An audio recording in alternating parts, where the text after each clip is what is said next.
What if the birth of America's most powerful empire came down to a single gamble? Not a war, not an invention, just one silent auction. In 1865, John D. Rockefeller risked everything. $72,500, a fortune that could have destroyed him. His rival thought he would break. Instead, Rockefeller seized control, and the world would never be the same. The Civil War had just ended. America was restless, hungry for opportunity.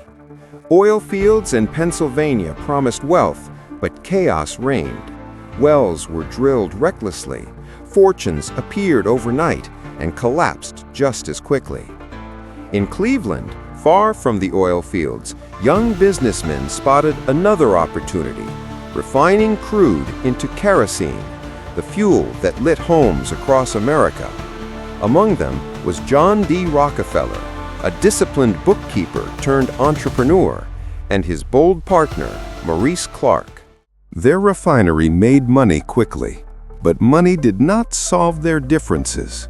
Clark pushed for expansion, more risk, more wells, more speculation. Rockefeller resisted. He believed in order, discipline, and cutting waste to the bone. To him, every unnecessary expense was an insult to reason. The two men clashed over and over. Small arguments over invoices grew into bitter disputes over strategy. It became clear both visions could not survive in the same office. By 1865, the partnership was untenable. They chose a drastic solution: dissolve the company through an internal auction. Whoever bid highest would own the firm outright. It was an unusual, almost desperate plan, but it suited the times. Business partnerships in the mid-19th century often collapsed in acrimony. This one would end with a simple rule: pay the most, win it all. In a dim Cleveland office, the bidding began. Clark was confident. He believed Rockefeller was too cautious, too fearful to risk his fortune. But Rockefeller had come prepared. Calm, methodical, he raised the bids without hesitation. The numbers climbed. 40,000, 50,000, 60,000. Clark grew louder, almost defiant. Rockefeller's tone never changed. At last, $72,500. Clark faltered. His voice fell silent.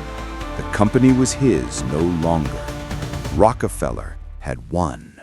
Years later, Rockefeller recalled that day as one of the great turning points of his life. He had risked everything he owned, yet he felt no regret. To Rockefeller, the lesson was clear. Partnerships meant compromise. Compromise meant inefficiency, and inefficiency meant failure.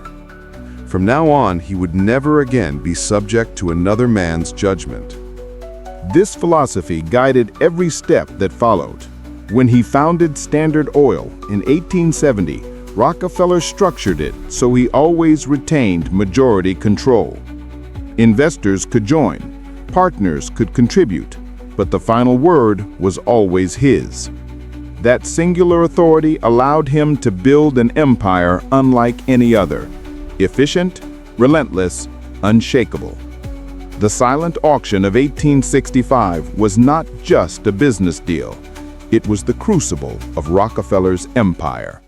Empires are not always forged on battlefields. Sometimes they are built in quiet rooms, with ledgers and signatures, with the calm determination of one man who will not yield. This was Rockefeller's $72,500 gamble, the decision that built Standard Oil.